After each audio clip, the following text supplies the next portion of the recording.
అండి ఇవి వచ్చేసి కలర్ ఇంప్రూవ్మెంట్ కి ట్యాన్ కంట్రోల్ కి కాంబో ప్యాక్ అన్నమాట. రిజల్ట్ చాలా బాగుంటదండి. జెంట్స్ లేడీస్ ఎవరైనా యూజ్ చేయొచ్చు. యూజ్ చేసే విధానం ఎలా అంటే ఇది డే క్రీమ్, సోపు, నైట్ క్రీమ్ అండి.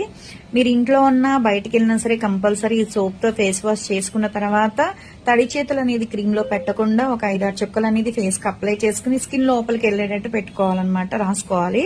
దీని మీద వేరే క్రీమ్స్ ఏమీ యాడ్ చేయకూడదండి. దీంట్లోనే సన్ స్క్రీన్ జెల్ కూడా మిక్స్ అయి ఉంటది. మళ్ళీ డైలీ నైట్ టైం వచ్చేసి ఈ సోప్ తో ఫేస్ వాష్ చేసుకున్న తర్వాత ఈ క్రీమ్ అనేది 4-5 చుక్కలు ఫేస్ కి అప్లై చేసుకుని స్కిన్ లోపలికి వెళ్ళేటట్టు రాసుకుని వదిలేయాలన్నమాట. స్కిన్ లోపలికి వెళ్ళేటట్టు రాసుకుని వదిలేయడండి. ఫేస్ కి, నెక్ కి, టోటల్ బాడీకి కూడా యూజ్ చేయొచ్చు. దీని మీద వేరే క్రీమ్ గానీ వేరే పౌడర్ గానీ ఏది రాసుకోకూడదు. ఇలా డైలీ యూజ్ చేయడం వల్ల ఏంటంటే రిజల్ట్ చాలా బాగుంటది. షైనీగా ఉంటది. స్కిన్ కూడా టైట్ అవుతుంది, గ్లో కూడా వస్తుంది. మగుమచ్చలు ఉన్న తగ్గుతాయి. పింపుల్స్ వల్ల వచ్చే మచ్చలు కూడా తగ్గుతాయి. ఒక కాంబో ప్యాక్ యూజ్ చేస్తే చాలండి. రిజల్ట్ చాలా బాగుంటది. ఎవరికైనా కావాలి అనుకుంటే ఆర్డర్ పెట్టుకోవచ్చు. మాది వచ్చేసి Hyderabad Manikonda Puppalaguda Babai hotel opposite Sridivya colours beauty salon. మరి మార్నింగ్ 10 to నైట్ 10 వరకు కూడా ఓపెన్ అయి ఉంటుందండి. సండే కూడా ఓపెన్ అయి ఉంటుంది. సెలవు కూడా వచ్చి కూడా తీసుకోవచ్చు. లోపల అయితే ర్యాపిడో చేస్తాం, పోస్ట్ కూడా చేస్తాము.